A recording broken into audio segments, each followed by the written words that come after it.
Je voulais faire une vidéo sur le sevrage.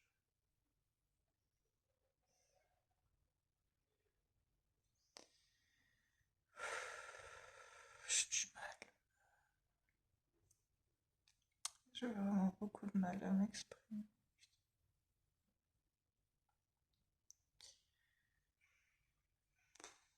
Je crois que je la ferai demain la vidéo parce que c'est compliqué.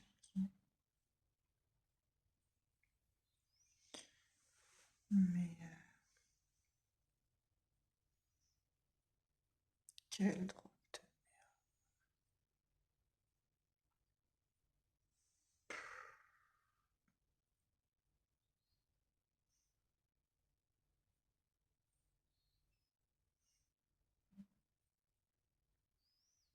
Ouais, je parlerai plutôt demain parce que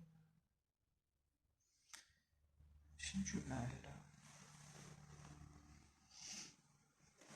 En fait, alors ça va, je reprends un peu mes esprits.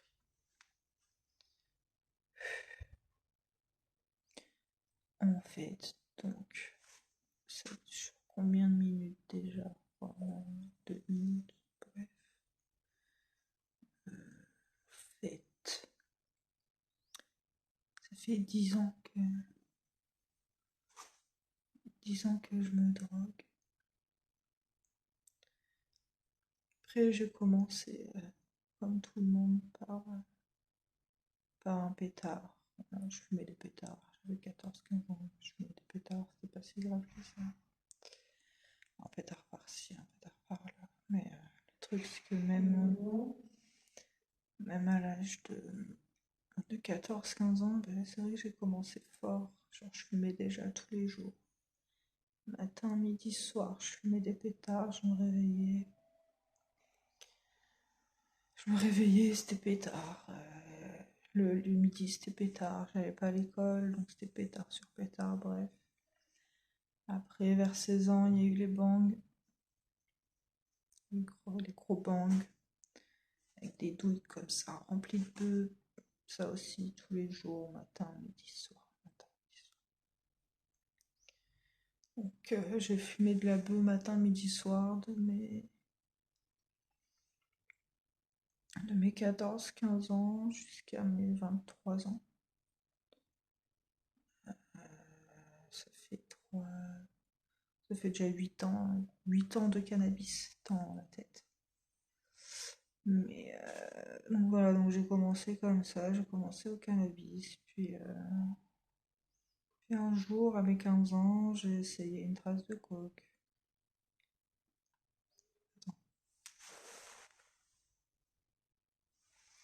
J'ai l'impression que plus je parle, plus les effets se dissipent, et si les effets se dissipent, je vais encore me sentir pas bien, il faut pas que je parle trop vite. Donc j'ai commencé par des pétards. À l'âge de 15 ans, donc comme je disais, j'ai pris ma première trace de coke, je prenais quelques traces de coke par-ci par-là. Mais le jour où c'est vraiment parti en couille, c'était à mes 17 ans. À mes 17 ans, j'ai commencé le crack, la freebase, la coke basée, le crack. Donc j'ai commencé à l'âge de 17 ans. Et en fait, de l'âge de 17 ans jusqu'à il n'y a même pas 2 semaines, ben, j'ai fumé ça en fait. Donc il y a eu des laps de temps, je me suis arrêtée pendant 2-3 ans, etc. Mais j'avais toujours un substitut, je fumais toujours du cannabis ou quoi. Ou de l'alcool, hein. Je me suis mis beaucoup de mine à l'alcool. L'alcool, ça m'a fait beaucoup de mal aussi. Et je sais plus où je voulais en venir. Ah ouais, donc voilà, donc de l'âge de mes 14-15 ans jusqu'à mes 25 ans, j'ai bientôt 26. Donc je me suis droguée à H24 en fait, sans arrêt, enfin, pas toujours les mêmes drogues, mais ça a toujours été en fait, s'il y a eu une semaine sans drogue, c'est qu'il y a eu un problème. Donc voilà, donc j'ai pris de tout, donc voilà, quand j'arrive même pas Mes idées, c'est n'importe quoi. Tout ce que je dis, c'est même pas cohérent. Donc, je disais, je commençais par le cannabis, puis la cocaïne, la freebase, le LSD, l'AMD, MDMA, le speed, et quoi d'autre? La kétamine. Enfin, voilà. Et les drogues qui m'ont fait vraiment le plus de mal. Alors mes poumons, je sais pas dans quel état ils sont après avoir fumé autant de bœufs et de shit dans ma vie. Franchement, je suis pas allée voir. Mais le pire, c'est la coke, le crack. Ah oui, héroïne aussi, j'ai touché à l'héroïne. Mais bon, les pires qui ont fumé là, non, c'est la coke, le crack euh, et le LSD. Le crack, en fait, ça m'a créé des tachycardies. Et de la bradycardie, c'est quand le cœur il s'accélère trop vite ou il bat pas assez vite. Donc ça, et le LSD, ben, ce qui fait que ben, quand je vous dis que je suis restée kéblo, c'est que je suis restée kéblo dans ce truc. Et en fait, depuis l'âge de 17 ans, ben voilà, je suis comme ça. Et, euh, et en fait, je viens à peine de m'en rendre compte, mais encore moi, je suis vraiment longue à la détente, moi. Moi, je me rends compte des trucs 10 ans plus tard. En fait, je viens de me rendre compte que j'avais des états de manque, mais en fait, psychologiques. Moi, je suis très psychologique. Genre, il y en a quand ils sont en manque de piqûres. Enfin, quand je parle d'héros en piqûre, c'est vraiment des manques physiques. Putain, j'ai chaud. Ouais, déjà, j'ai de la fièvre. Bref. Voilà, c'est vraiment des manques physiques. Moi, c'est pas des manques physiques, c'est des manques psychiques. C'est-à-dire que dans ma tête, il y a une idée qui va résonner, qui va dire prends de la drogue, prends-en, j'en veux, prends-en encore, prends-en, j'en ai besoin. Et en fait, c'est le besoin, je pense que c'est cette addiction-là que j'ai, c'est que j'en ai besoin mentalement. Mon mental, il me dit prends-en, prends-en, encore, il t'en faut, il en faut, prends-en, prends-en. Et si j'en prends pas, je suis pas bien. Si j'en prends pas mentalement, je suis pas bien. Ça va me ronger le crâne, ça va me faire souffrir, ça va me faire du mal. Ça va me ronger le crâne si j'en ai pas, si j'arrive pas à en trouver en fait. Donc voilà, donc en fait mon manque il est vraiment psychique, psychologique, et je viens de m'en rendre compte là, il y a même pas une demi-heure. Là par exemple, en fait on m'a pas donné mon anxiolytique de 18 h. À 18 h j'ai un anxiolytique normalement, et là on me l'a pas donné. Et c'est de là que dans ma tête ça fait tilt. Parce que pour moi, dans mon mental, qui dit anxiolytique dit effet, parce que ça donne un effet apaisant, dit effet, effet apaisant. La drogue, ça fait un effet apaisant. Donc pour moi, c'est à peu près pareil. Donc qui dit anxiolytique dit effet apaisant, dit drogue. Dans mon cerveau, c'est ça. Et vu que là, j'ai pas eu ma dose, je n'ai pas eu mon anxiolytique, j'ai commencé à me ronger le crâne, voilà, à me dire merde, j'ai pas eu mon truc, machin. Et il était 19 h quand j'ai compris ça.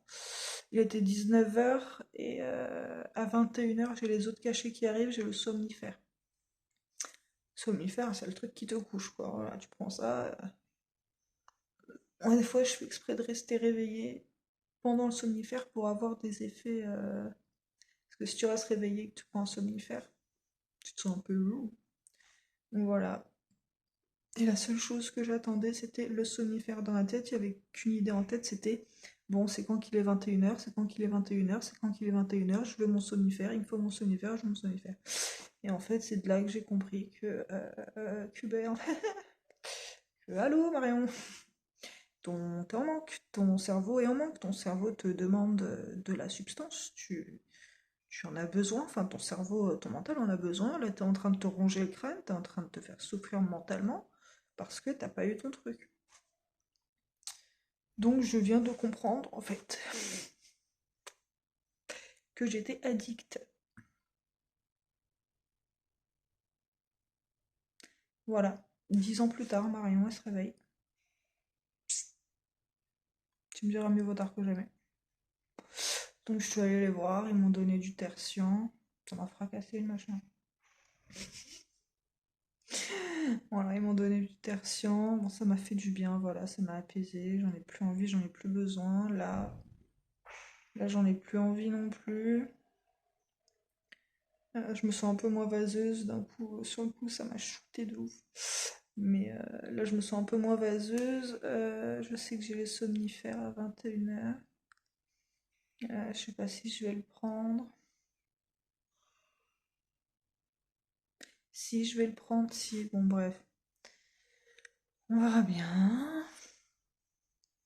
Enfin, voilà, voilà, tout ça pour expliquer le sevrage. Voilà donc, oui non, parce que là j'expliquais même pas le sevrage, là j'expliquais mon addiction de la drogue. Et pour expliquer le sevrage, bah, du coup bah, là je vais avoir des gouttes, enfin j'ai des gouttes de tertian à prendre quand je me sens en manque, quand je sens que mon mental il est en train de dépérir là. À partir de là je prends des gouttes et de là ça va mieux. Voilà voilà. Je sais pas si je dois me mettre des claques ou me dire bravo.